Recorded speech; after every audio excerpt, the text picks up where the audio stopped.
সকিনা শোন, আজকে যে করে হোক কাইসারে বেকুব বানায় এই তরমুজ এটা বেশি দাম দিয়ে বেচতে হইব।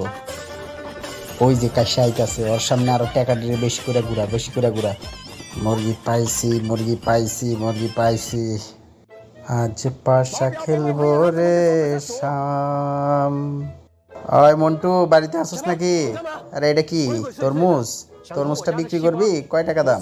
ওই কাইসা, মুখ সামলায় কথা ক। তুই মন্টুর থেকে তরমুজ কিনতে পারবি? তোর এত বড় মুরদ? দাঁড়া দাঁড়া, দেখাইতেছি তো। এই নে 5,000 টাকা, নগদ 5,000 টাকা দিস তোর। তুই বেচবি না? এখন তো তোর বাপু বেচবো। দে আমার তরমুজ। না মানে আচ্ছা ঠিক আছে, লয়ে যা। 5,000 টাকা দিয়ে সস্তা, ঠিক আছে। কাইসা গাইসটা ভালোই মুরগা বানাইলাম, কি করছো কিনা?